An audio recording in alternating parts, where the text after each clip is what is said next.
Kaisar Pedang Lin Bai. Bab 5631 Tempat Persembunyian. Keluarga kerajaan dan 5 keluarga dan 7 sekte, sebagai kekuatan utama di seluruh kerajaan Chu, agak dihindari oleh dunia kegelapan dan divisi Zhaoxing. Mata-mata divisi Zhaoxing tersebar di seluruh alam iblis, dikenal karena keberadaan mereka di mana-mana. Namun, mereka tidak berani memperluas jangkauan mereka ke keluarga kerajaan. Jika divisi Zhaoxing memantau bahkan keluarga kerajaan, bukankah itu sama saja dengan pengkhianatan? Kecuali divisi Zhaoxing menerima perintah rahasia dari Kaisar Chu untuk mendukung keluarga kerajaan, mereka sama sekali tidak berani memperluas jangkauan mereka ke keluarga kerajaan. Divisi Zhaoxing mendapat dukungan dari Kaisar Chu, tetapi dunia kegelapan tidak memiliki siapapun untuk mendukung mereka. Oleh karena itu, dunia kegelapan jarang memperluas jangkauannya ke keluarga kerajaan dan 5 keluarga dan 7 sekte. Baru saja, setelah Qiao Mo dan Qin Yao selesai memberitahu mereka informasi yang mereka bawa kembali dari dunia kegelapan, semua informasi itu tidak berguna. Meskipun dunia kegelapan memberikan banyak informasi, sebenarnya itu tidak membantu dalam menemukan anak Anumerta tersebut. Namun bagi Lin Bai, informasi yang tidak berguna justru merupakan informasi terbaik. Karena pada saat ini, Lin Bai akhirnya menentukan lokasi anak Anumerta ini, entah di dalam keluarga kerajaan atau di dalam 5 keluarga dan 7 sekte. Qin Yao tiba-tiba menyadari, dan bertanya dengan heran, jadi kau mengirim kami ke dunia kegelapan untuk mengumpulkan informasi, tetapi kau tidak pernah bermaksud agar kami membawa kembali informasi yang berguna. Kau sebenarnya hanya ingin memastikan apakah dunia kegelapan juga tidak dapat menemukan anak Anumerta itu. Jika mereka tidak dapat menemukannya, maka kau dapat memperkirakan lokasi anak Anumerta itu secara kasar. Kakak senior Putra Suci, kau telah merahasiakan ini dari kami dengan sangat baik. Kami hanya khawatir tidak mendapatkan informasi yang berguna, tetapi kami tidak menyangka kakak senior Putra Suci sudah memiliki rencana lain. Qin Yao tidak dapat menahan senyum getir, tetapi dalam hatinya, dia sangat mengagumi Lin Bai. Ibu kota adalah kolam yang dalam, dan para pendekar bela diri biasa tidak dapat menimbulkan masalah di dalamnya. Di ibu kota yang begitu kompleks, menemukan anak Anumerta yang telah disembunyikan dengan cermat seperti mencari jarum di tumpukan jerami. Seperti yang dikatakan dunia kegelapan, saat ini ada 4 kelompok orang yang mencari anak Anumerta tersebut. Jelas, tidak satu pun dari mereka memiliki petunjuk. Namun, Lin Bai, setelah hanya beberapa hari di ibu kota, telah membuat deduksi awal tentang lokasi anak Anumerta tersebut.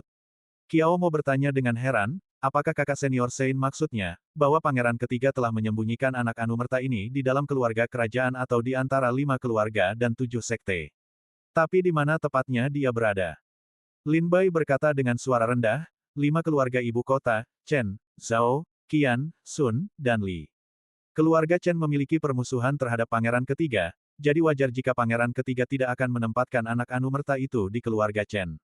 Keluarga Qian adalah keluarga pengusaha. Selama pangeran ketiga bersedia membayar, keluarga Qian juga bersedia menerima anak yang dikandung setelah kematiannya. Namun, jika pihak lain juga bersedia membayar, keluarga Qian juga akan menyerahkan anak yang dikandung setelah kematiannya. Jadi kemungkinan dengan keluarga Qian juga tidak tinggi. 3 keluarga lainnya, Zhao, Sun, dan Li, semuanya secara terbuka setia kepada pangeran ketiga, jadi pangeran ketiga sangat mungkin akan menyerahkan anak yang dikandung setelah kematiannya kepada ketiga keluarga ini. 7 sekte, Sekte Danxia, Sekte Tianshui, Gerbang Tiandi, Sekte Wentian, Istana Senglian, Sekte Tianxian, dan Kuil Kucan. Gerbang langit dan bumi telah secara resmi tunduk kepada pangeran ketiga, tetapi baru saja mengalami kekalahan telak dan sedang sibuk dengan masalahnya sendiri. Pangeran ketiga tidak mungkin mempercayakan anak yang belum lahir kepada mereka. Sekte penyelidikan surgawi juga kemungkinan berada di kubu pangeran ketiga, tetapi belum muncul ke permukaan. Pangeran ketiga mungkin akan mempercayakan anak yang belum lahir kepada mereka. Istana Teratai Suci, Sekte Danxia, dan Sekte Dewa Surgawi memiliki sikap yang ambigu, bimbang antara pangeran ketiga dan pangeran Chen. Pangeran ketiga tidak akan merasa nyaman mempercayakan anaknya yang belum lahir kepada mereka. Gambar, Kuil Kucan, sebuah sekte Buddha yang menolak untuk terlibat dengan dunia luar, tentu tidak akan menerima anak Anumerta itu. Petik 2. Lin Bai perlahan menganalisis situasi saat ini. Qin Yao berkata, kalau begitu, tempat yang paling mungkin untuk anak Anumerta ini adalah di dalam keluarga kerajaan, Sekte Wentian, keluarga Zhao, keluarga Sun, atau keluarga Li, yang ditempatkan oleh pangeran ketiga. Meskipun kita telah menentukan arah umum, penyelidikan masih akan sangat sulit. Lin Bai tersenyum ringan, setidaknya kita telah menentukan arah umum, jadi penyelidikan akan jauh lebih mudah mulai sekarang. Setidaknya kita tidak perlu bersusah payah mencari jarum di tumpukan jerami seperti sebelumnya. Tepat ketika Lin Bai dan yang lainnya sedang berdiskusi, susunan sihir di pintu diaktifkan. Sepertinya seseorang mencoba menerobos masuk. Lin Bai, Qiao Mo, Qin Yao, dan yang lainnya segera waspada. Siapa di sana? Lin Bai menggeram dengan suara rendah, melihat ke arah pintu. Ini adalah istana Sekte Tianshui, siapa yang berani menerobos masuk ke sini? Oh, ada susunan sihir. Suara seorang pria terdengar dari luar pintu. Dia tersenyum kecut, Saudara Lin, saya, Chu, datang berkunjung. Qiao Mo berkata, Yang Mulia Pangeran Chen. Lin. Bai buru-buru membuka susunan sihir dan melihat Yang Mulia Pangeran Chen berdiri di luar pintu bersama Li Guxian dan He Qiyun. Salam, Yang Mulia. Lin Bai berkata dengan kesal, mengapa para pelayan di istana tidak memberitahu Anda tentang kedatangan Yang Mulia? Yang Mulia Pangeran Chen tersenyum dan berkata, saya pikir Saudara Lin masih beristirahat, jadi saya menyuruh mereka untuk tidak membuat suara. Saya datang sendiri, tetapi saya tidak menyangka akan terhalang di luar oleh susunan sihir ini. Lin Bai tersenyum tipis dan mengundang Yang Mulia Pangeran Chen masuk. Dia memerintahkan para pelayan untuk menyiapkan teh. Setelah Yang Mulia Pangeran Chen duduk, beliau bertanya kepada Lin Bai, ku dengar kau melakukan pergerakan di kota selatan hari ini. Zumo dari divisi Zhaoxing memberitahuku, jadi aku datang untuk menanyakan apakah kau terluka. Sekaligus, aku juga sangat penasaran, apa sebenarnya yang menyebabkanmu melakukan pergerakan di ibu kota? Dengan semakin dekatnya ulang tahun Kaisar Chu, keamanan sangat penting di ibu kota. Yang Mulia Pangeran Chen saat ini bertanggung jawab untuk menjaga ketertiban di ibu kota dan tentu saja tidak ingin melihat kekacauan terjadi di sana. Lin Bai ragu-ragu, wajahnya menunjukkan kesulitan. Dia tidak ingin memberi tahu siapapun tentang percakapannya dengan Ren Xin hari ini. Semakin sedikit orang yang tahu tentang ini, semakin lancar penyelidikan Lin Bai selanjutnya. Jika masalah ini diselesaikan, membuktikan bahwa pangeran ketiga terkait dengan kematian pangeran pertama dan kedua, maka dia dapat membawa istana teratai suci dan keluarga Chen ke pihak Yang Mulia Pangeran Chen.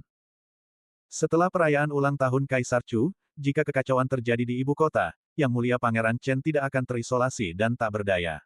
Setelah ragu-ragu cukup lama, Lin Bai memutuskan untuk merahasiakan masalah ini untuk sementara waktu. Lin Bai terkekeh, bukan masalah serius, hanya bertemu beberapa pencuri di jalan yang mencoba mencuri tas penyimpanan saya, yang menyebabkan sedikit keributan. Begitu, Pangeran Chen tersenyum tipis, mengambil sebuah token dari tas penyimpanannya dan menyerahkannya kepada Lin Bai, sambil berkata, ini adalah token pembawa pedang divisi Zhaoxing. Kaisar Chu telah setuju untuk menjadikanmu pembawa pedang. Dengan token ini, segalanya akan jauh lebih mudah bagimu di ibu kota. Bahkan jika kau bertindak di ibu kota, divisi Zhaoxing tidak akan berani mempersulitmu. Lin Bai menerima token itu dengan kedua tangan, menangkupkan tangannya sebagai tanda terima kasih, Yang Mulia. Pangeran Chen berkata, ulang tahun Kaisar Chu semakin dekat, dan saya sedang sibuk dengan banyak urusan. Saya harap urusan yang saya percayakan kepada Anda tidak akan tertunda. Urusan yang dimaksud Pangeran Chen adalah menemukan anak anumertanya. Lin Bai tersenyum, saya sudah memiliki beberapa petunjuk. Bab 5632 Pembawa Pedang. Aku punya beberapa petunjuk, kata Lin Bai sambil tersenyum tipis, cukup percaya diri. Mendengar ini, Pangeran Chen langsung terkejut, berseru berulang kali, Saudara Lin, apa yang kau katakan? Kau punya petunjuk, kau tahu di mana anak anumerta ini berada. Lin Bai mengangguk, berkata, meskipun aku belum yakin lokasi pastinya, aku sudah mempersempitnya secara signifikan. Mempersempit cakupannya sudah cukup bagus, seru Pangeran Chen, Istana Kekaisaran dan Dunia Kegelapan sama-sama menyelidiki keberadaan anak anumerta ini. Mereka telah menyelidiki begitu lama, dan yang mereka ketahui hanyalah bahwa orang ini berada di ibu kota, tetapi tidak ada yang lain.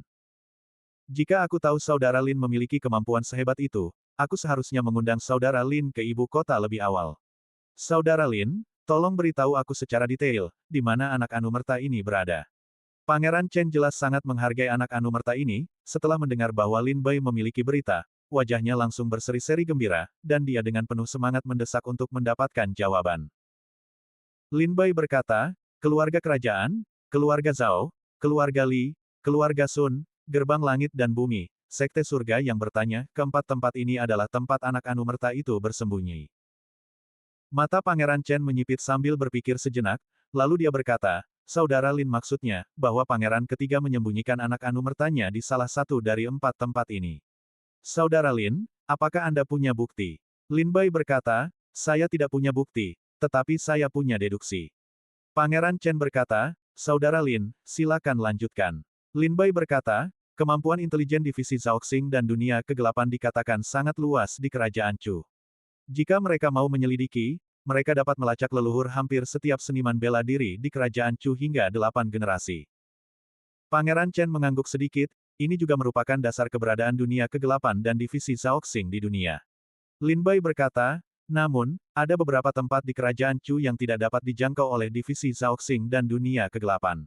Pangeran Chen sepertinya mengerti sesuatu dan berkata, keluarga kerajaan dan 5 keluarga dan 7 sekte. Lin Bai berkata, ya, keluarga kerajaan dan 5 keluarga dan 7 sekte, divisi Zhaoxing dan dunia kegelapan bukannya tidak mampu menyusup ke mereka, tetapi mereka tidak berani. Begitu mereka memperluas jangkauan mereka ke keluarga kerajaan dan 5 keluarga dan 7 sekte, maka apa yang menanti mereka pasti akan menjadi bencana dahsyat. Pangeran Chen tiba-tiba menyadari dan berkata, orang-orang yang tidak dapat ditemukan oleh divisi Zhaoxing dan dunia kegelapan sekarang pasti bersembunyi di dalam keluarga kerajaan dan 5 keluarga dan 7 sekte. Keluarga Zhao, keluarga Li, keluarga Sun, sekte Wentian, dan gerbang Tiandi semuanya berada di bawah kendali pangeran ketiga, jadi dia dapat mempercayai mereka dan menyembunyikan anak yang belum lahir di sana. Selain itu, keluarga dan sekte ini termasuk di antara keluarga dan sekte teratas di kerajaan Chu, dengan banyak ahli dan tokoh berpengaruh. Menyembunyikan anak yang belum lahir di sana akan memastikan perlindungan yang memadai. Pangeran Chen menganalisis perlahan, mengangguk berulang kali, seolah setuju dengan perkataan Lin Bai. Lin Bai berkata, gerbang Tiandi dan sekte Wentian tidak terletak di ibu kota. Pangeran ketiga tidak akan menempatkan anaknya yang belum lahir di gerbang Tiandi atau sekte Wentian yang terpencil. Oleh karena itu, anak yang belum lahir hanya dapat berada di salah satu dari 4 tempat ini, keluarga Zhao, keluarga Li, keluarga Sun, atau keluarga kerajaan.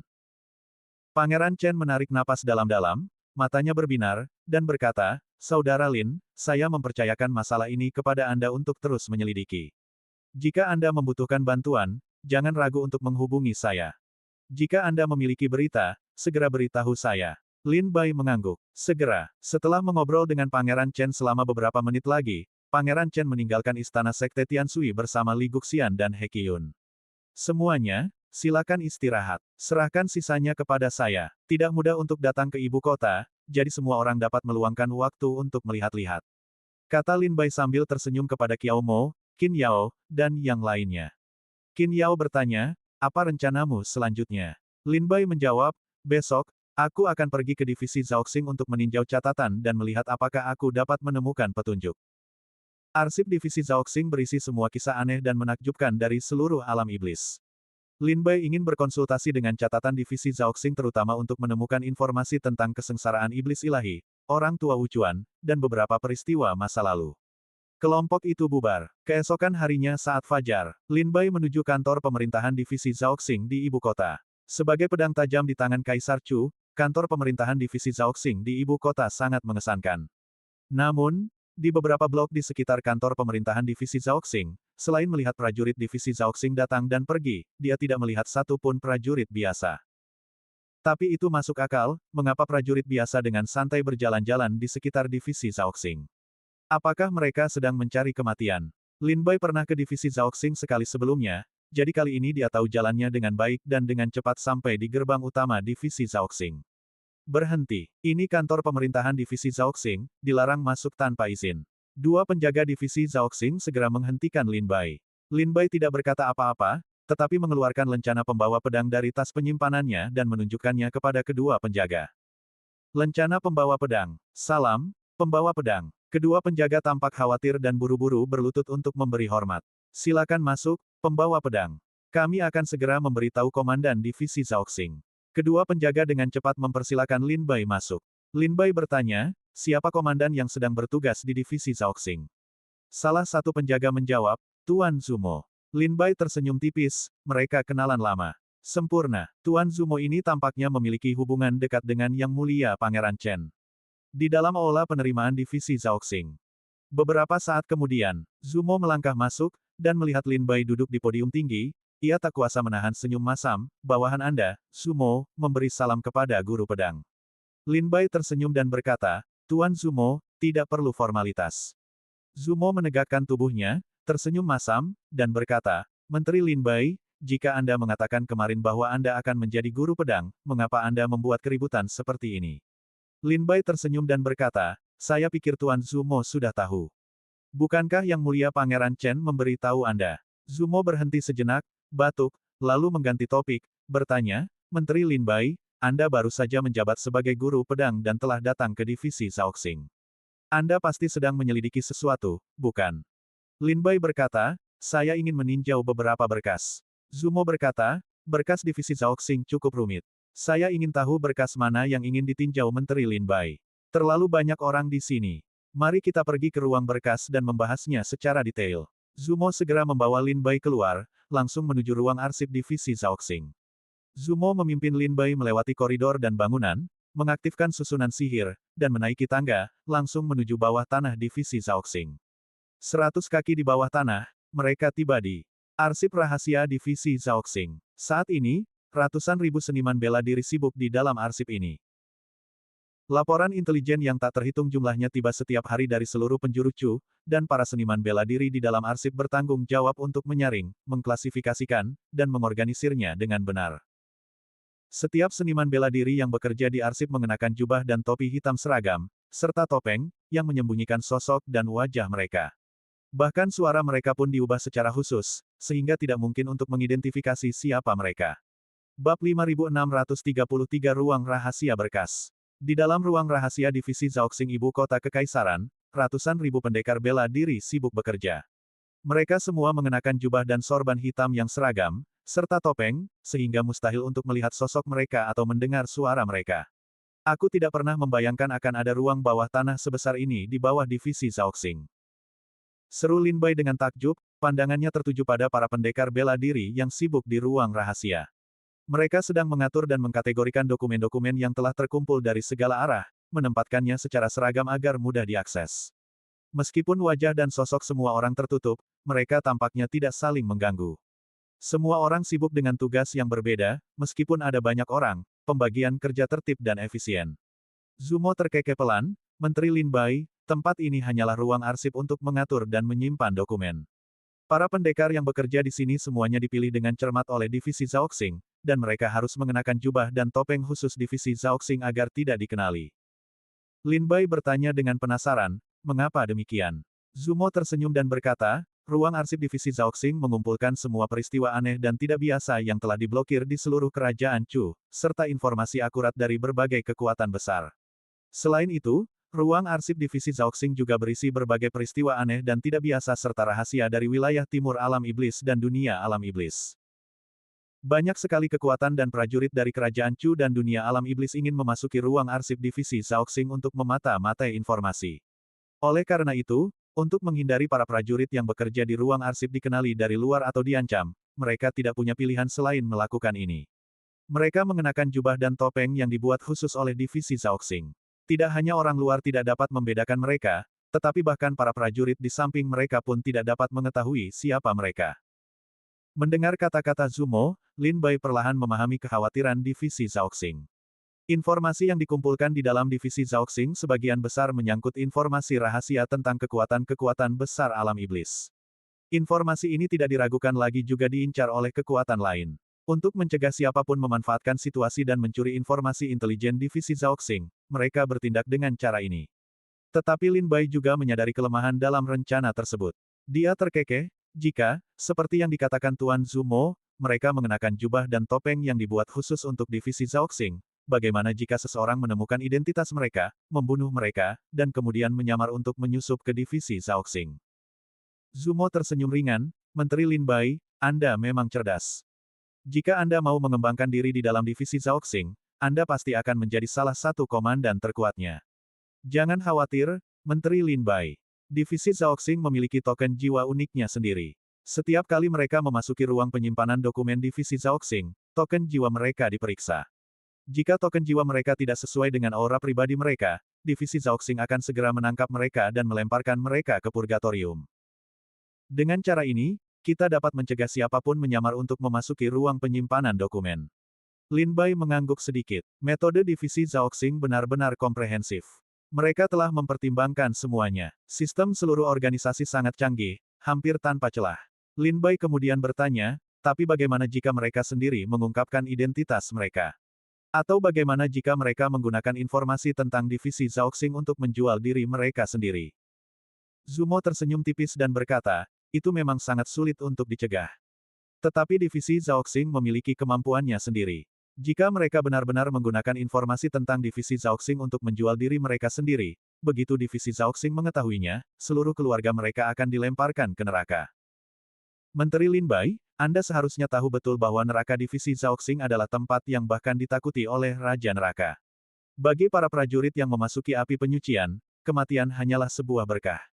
Aspek paling menakutkan dari api penyucian bukanlah kematian itu sendiri, tetapi penderitaan yang tak tertahankan. Zumo terkekeh pelan. Lin Bai tersenyum dan tidak bertanya lebih lanjut. Api penyucian divisi Zhaoxing Kerajaan Chu adalah tempat yang paling ditakuti di seluruh alam iblis. Ada banyak desas-desus di alam iblis bahwa, lebih baik memasuki gerbang neraka daripada divisi Zhaoxing. Pada kenyataannya, mereka takut akan api penyucian divisi Zhaoxing. Seperti yang dikatakan Zumo, api penyucian divisi Zhaoxing adalah tempat yang bahkan ditakuti oleh Raja Neraka. Bahkan para penguasa iblis tanpa hukum dari Istana Iblis Sembilan Neter akan pucat hanya dengan menyebut api penyucian divisi Zhaoxing. Menteri Lin Bai, silakan ke sini. Saya akan membawa Anda untuk meninjau berkas-berkasnya. Zumo memimpin Lin Bai melalui koridor panjang ruang berkas divisi Zhaoxing. Pada akhirnya, ia melambaikan tangannya, mengaktifkan susunan sihir, dan sebuah portal cahaya muncul di hadapan mereka. Menteri Lin Bai, begitu Anda memasuki portal ini, Anda akan tiba di ruang akses ruang dokumen divisi Zhaoxing.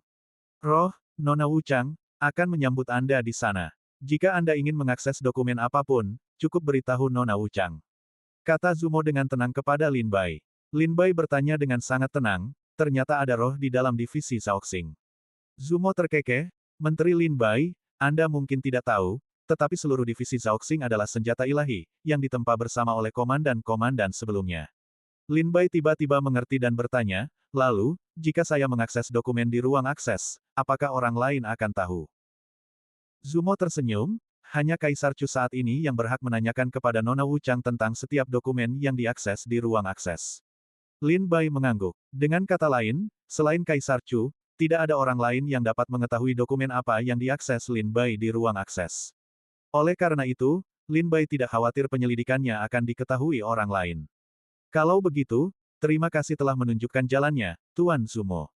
Silakan lanjutkan, Menteri Lin Bai. Saya akan menunggu Anda di luar susunan sihir. Setelah menyapa Zumo, Lin Bai melangkah ke portal cahaya. Melewati portal, Lin Bai merasa seolah-olah telah memasuki ruang lain. Tempat ini adalah ruang belajar bergaya antik, dengan lilin redup menyala di atas meja. Wanita rendah hati ini, Wu Chang, menyambut Anda di ruang tinjauan, Tuan. Silakan tunjukkan token Komandan Zhaoxing Anda agar saya dapat memastikan wewenang Anda untuk meninjau berkas. Begitu, Lin Bai memasuki ruang belajar, suara wanita yang lembut dan manis terdengar di telinganya. Dia melihat ke depan dan melihat sosok wanita muncul dari sumbu lilin di atas meja, tersenyum cerah kepada Lin Bai. Nona Wu Chang, Lin Bai bertanya dengan terkejut. Wanita rendah hati ini memang Wu Chang, roh divisi Zhaoxing. Wanita di dalam sumbu lilin itu menjawab dengan senyum. Lin Bai mengangguk sedikit dan mengeluarkan token identitas pembawa pedang dari tas penyimpanannya. Sebuah kekuatan melayang di atas token itu, seolah-olah pengadilan peninjauan yudisial sedang memverifikasi keasliannya. Gadis abadi itu tersenyum dan berkata, bawahan Anda memberi salam kepada pembawa pedang. Mohon beritahu saya berkas yang ingin Anda akses, dan saya akan segera menyiapkannya untuk Anda. Lin Bai mengerutkan kening dan berpikir sejenak, lalu tanpa sadar berjalan ke kursi di belakang meja dan duduk. Saya perlu mengakses. Bab 5634 Gadis yang Tidak Abadi. Ruang rahasia arsip divisi Zhaoxing tidak mudah diakses oleh semua seniman bela diri. Bahkan seniman bela diri divisi Zhaoxing pun tidak dapat masuk tanpa izin. Arsip di dalam ruang rahasia juga dibagi berdasarkan tingkatan yang berbeda. Tanpa otorisasi yang cukup dari token identitas seseorang, akses ke arsip tidak mungkin dilakukan. Divisi Zhaoxing memiliki hierarki yang ketat, dari atas ke bawah, dengan posisi seperti kepala, komandan, dan mereka yang memiliki lencana naga, harimau, ular, emas, perunggu, dan besi. Kepala adalah orang yang bertanggung jawab atas divisi Zhaoxing. Menurut aturan Chu, setiap Kaisar Chu yang baru secara otomatis menjadi kepala divisi Zhaoxing. Oleh karena itu, kepala divisi Zhaoxing saat ini adalah Kaisar Chu saat ini. Dia berhak mengakses catatan apapun di dalam divisi Zhaoxing. Di bawah kepala adalah para komandan di dalam divisi Zhaoxing. Ada rumor bahwa ada ratusan atau bahkan ribuan komandan di dalam divisi Zhaoxing, namun, ada juga rumor bahwa hanya ada beberapa lusin. Namun, tidak ada yang tahu persis berapa banyak komandan yang dimiliki divisi Zhaoxing. Inilah aspek paling misterius dari divisi Zhaoxing. Di bawah para komandan terdapat prajurit bercorak naga, harimau, dan ular, yang dianggap sebagai tulang punggung dan prajurit elit divisi Zhaoxing. Lencana emas, perunggu, dan besi sebagian besar milik tingkat mata-mata, tersebar seperti bintang di seluruh alam iblis, terus-menerus mengumpulkan intelijen untuk kerajaan Chu. Aula ruang arsip yang dilewati Lin Bai dan Zhu Mo sebelumnya, semua intelijen yang diperoleh di sana berasal dari agen mata-mata ini yang menyelundupkan informasi kembali dari berbagai bagian alam iblis. Divisi Zhaoxing adalah organisasi yang sangat besar, struktur internalnya tampak sederhana, tetapi sebenarnya sangat kompleks. Lin Bai, memegang token pembawa pedang, memasuki ruang tinjauan. Wewenangnya seharusnya hanya berada di bawah kepala divisi. Lagi pula, pembawa pedang adalah utusan kekaisaran yang ditunjuk secara pribadi oleh Kaisar Chu, dan wewenangnya pasti sangat tinggi. Mendengar gadis abadi itu bertanya kepada Lin Bai arsip mana yang ingin dia tinjau. Lin Bai tidak bisa tidak berpikir sejenak. Ada beberapa hal yang ingin dia ketahui. Setelah mempertimbangkan dengan saksama, Lin Bai menarik napas dalam-dalam dan berkata, jangan terlalu banyak berpikir. Mari fokus pada penyelesaian masalah yang mendesak. Nona Wuchang, saya ingin mengakses catatan Pangeran ke-12 dari 1000 tahun yang lalu. Peristiwa seputar Pangeran ke-12 1000 tahun yang lalu adalah pemicu semua ini. Meskipun Yang Mulia Pangeran Chen dan Chu Si telah memberitahu Lin Bai sesuatu, dia masih ingin melihat bagaimana catatan itu tersimpan di divisi Zhaoxing. Nona Wuchang di dalam sumbu lampu berhenti sejenak, lalu tersenyum dan berkata, maaf, Tuan, Anda tidak berwenang untuk mengaksesnya. Lin Bai terkejut. Bahkan token identitas pembawa pedang divisi Zhaoxing pun tidak dapat mengakses catatan Pangeran ke-12. Lin Bai bertanya, mengapa? Apakah karena tingkat akses token identitas saya tidak cukup tinggi? Gadis abadi itu menjelaskan, Yang Mulia memegang tanda pengenal utusan pembawa pedang dari divisi Zhaoxing, sebuah gelar yang dianugerahkan secara pribadi oleh Yang Mulia Kaisar Chu. Tingkat akses Anda tentu saja sangat tinggi. Namun, bahkan ini pun tidak memungkinkan Anda untuk mengakses berkas Pangeran ke-12. Lin Bai bertanya lagi, jika saya tidak dapat mengaksesnya, lalu siapa yang bisa? Gadis abadi itu menjawab, hanya Direktur Divisi Zhaoxing dan Yang Mulia Kaisar Chu yang dapat mengaksesnya. Direktur Divisi Zhaoxing tidak lain adalah Kaisar Chu. Tampaknya apa yang terjadi saat itu memang menjadi duri dalam daging bagi Kaisar Chu, oleh karena itu tingkat akses yang sangat tinggi ditetapkan untuk berkas Pangeran ke-12. Hanya dia sendiri yang dapat mengaksesnya. Lin Bai merenung sejenak dan berkata, saya ingin melihat berkas tentang penyebab kematian pangeran pertama. Tatapan gadis yang tak kekal itu sejenak tertuju pada cahaya lampu, lalu dia berkata, tingkat akses Anda sudah cukup. Mohon tunggu sebentar, Yang Mulia. Saya sedang mengambil berkas untuk Anda. Segera setelah itu, saat suara gadis yang tak kekal itu menghilang, Lin Bai melihat sebuah gulungan muncul di atas meja di hadapannya. Sampul gulungan itu dengan jelas menampilkan kata-kata, penyebab kematian pangeran pertama dan proses investigasi. Setelah mendapatkan gulungan itu, Lin Bai dengan penuh semangat membukanya, dan yang menyambut matanya adalah kumpulan teks yang padat.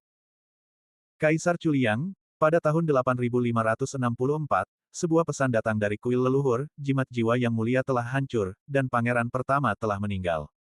Petik 2. Oleh karena itu, Kaisar Chu memerintahkan divisi Zhaoxing untuk menyelidiki istana pangeran pertama, dan memastikan bahwa pangeran pertama meninggal di ruang terpencil di dalam istananya.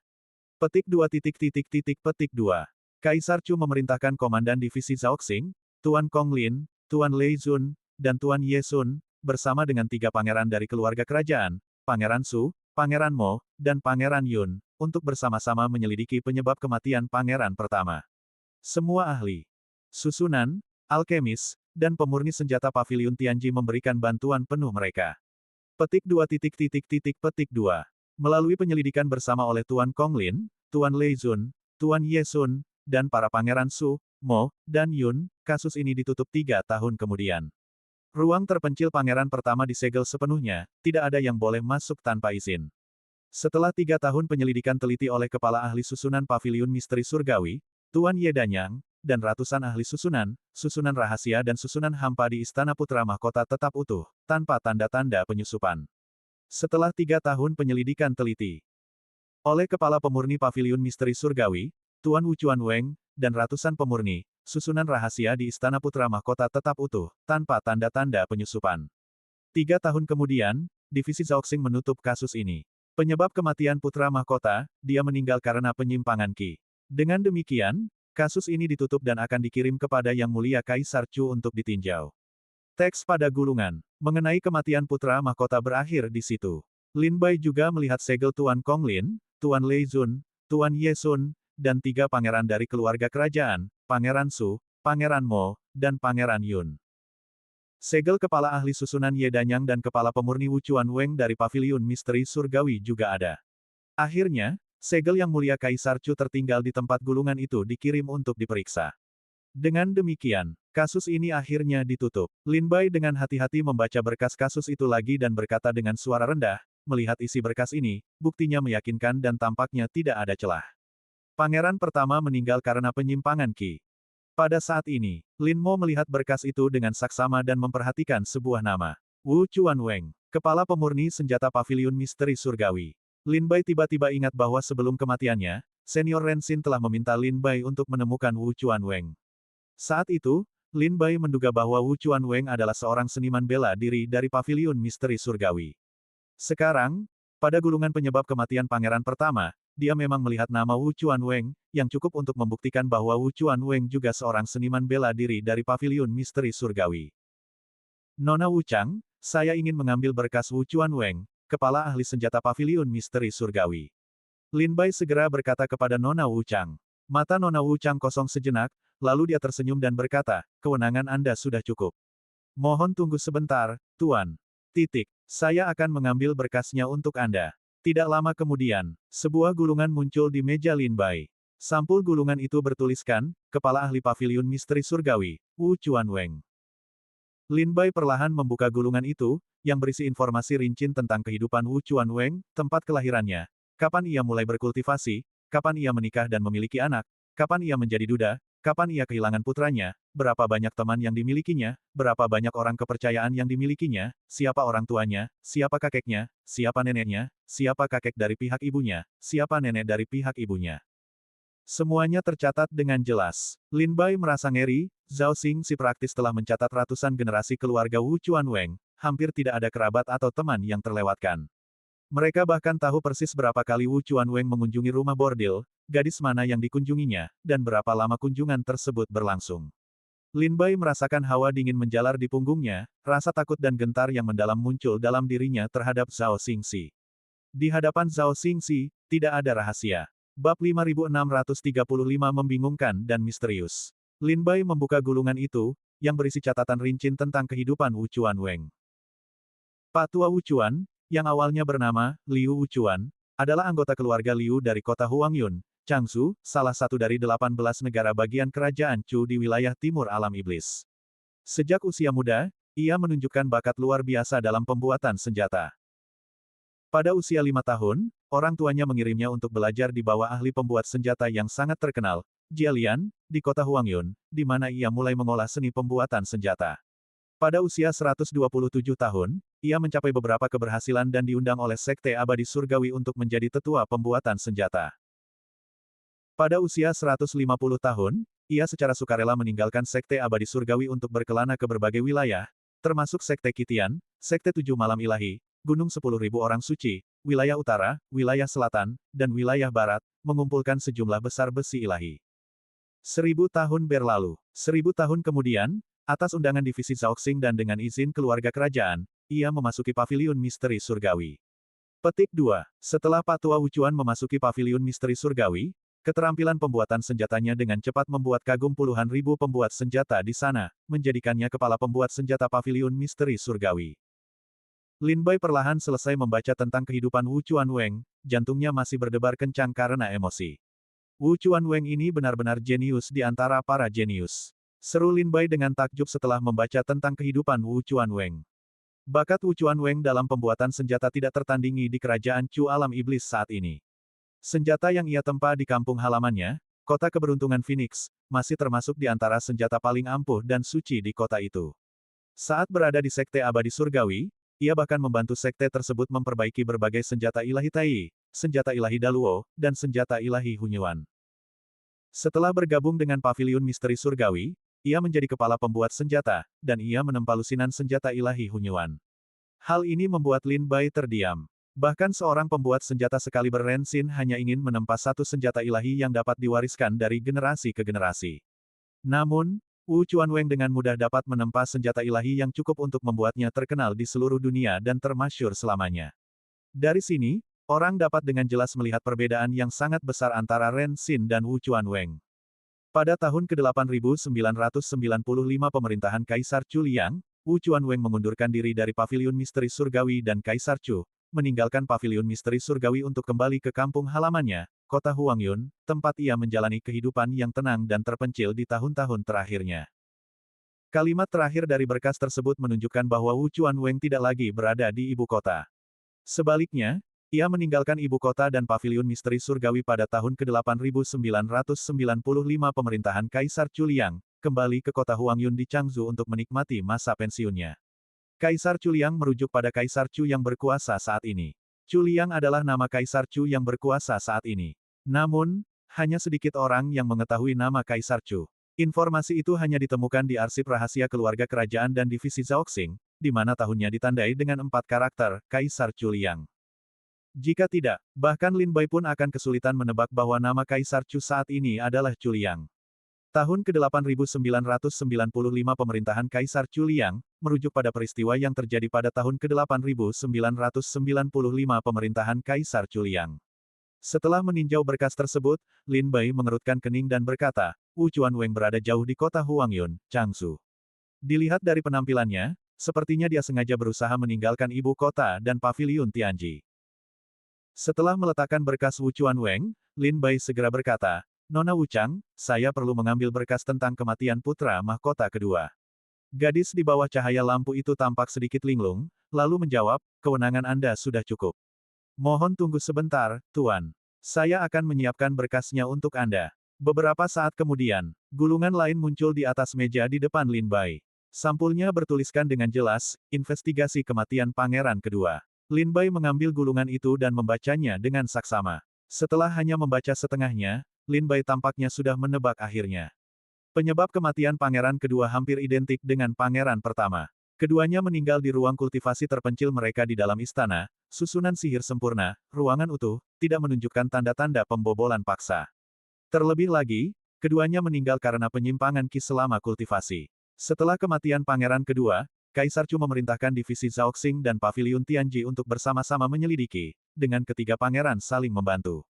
Komandan yang dikirim oleh divisi Zhaoxing adalah Tuan Jingcheng, Tuan Murongkuan, dan Tuan Musiusan.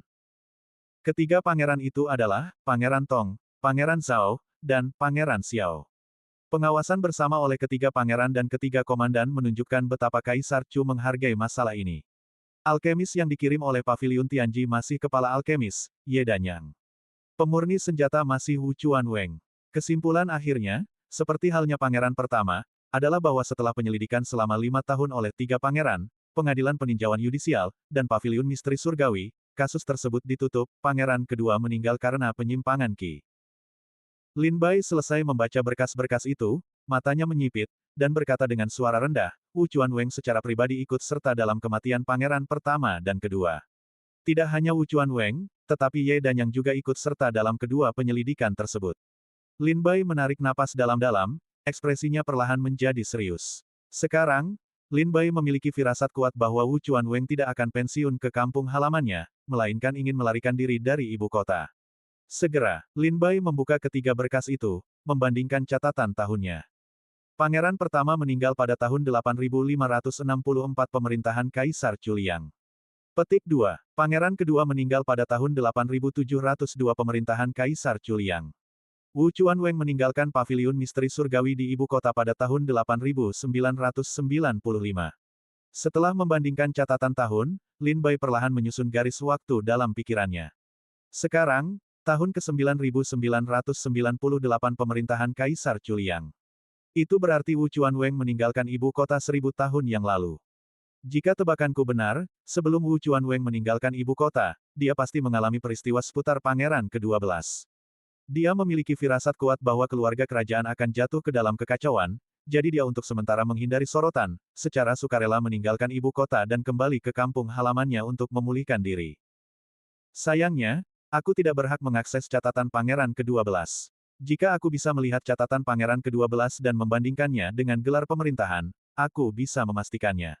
Lin Bai menarik napas dalam-dalam, melihat catatan di hadapannya. Dia sepertinya samar-samar merasakan kekacauan yang mencengkeram ibu kota 1000 tahun yang lalu. Hanya dalam 500 tahun, 3 pangeran dari keluarga kerajaan telah meninggal secara tiba-tiba. Dan mereka termasuk di antara pangeran paling berkuasa di dalam dan di luar istana. Setelah kematian mendadak ketiga pangeran, sisa rakyat pasti dipenuhi rasa takut dan gelisah. Terlebih lagi, para pendekar bela diri yang mampu bertahan dan berkultivasi hingga alam dewa Dao semuanya cerdik dan pintar, bukan orang bodoh. Mereka tidak perlu berpikir lama untuk menebak bahwa pertempuran memperebutkan tahta akan segera dimulai, jadi orang-orang bijak memilih untuk meninggalkan ibu kota, tidak ingin terlibat dalam kekacauan ini. Setelah meletakkan ketiga berkas itu, Lin Bai berkata kepada Nona Wuchang, "Nona Wuchang, saya perlu mengakses catatan tentang bencana Dewa Iblis Lembah Serangga Perbatasan Selatan." Tatapan Nona Wuchang sedikit berkedip, lalu dia berkata, "Izin Anda sudah cukup. Mohon tunggu sebentar, Tuan. Titik. Saya akan menyiapkan berkas untuk Anda." Beberapa saat kemudian, sebuah berkas muncul di hadapan Lin Bai. Sampulnya jelas bertuliskan, 75 jenis racun kerajaan lembah serangga perbatasan selatan, bencana Dewa Iblis.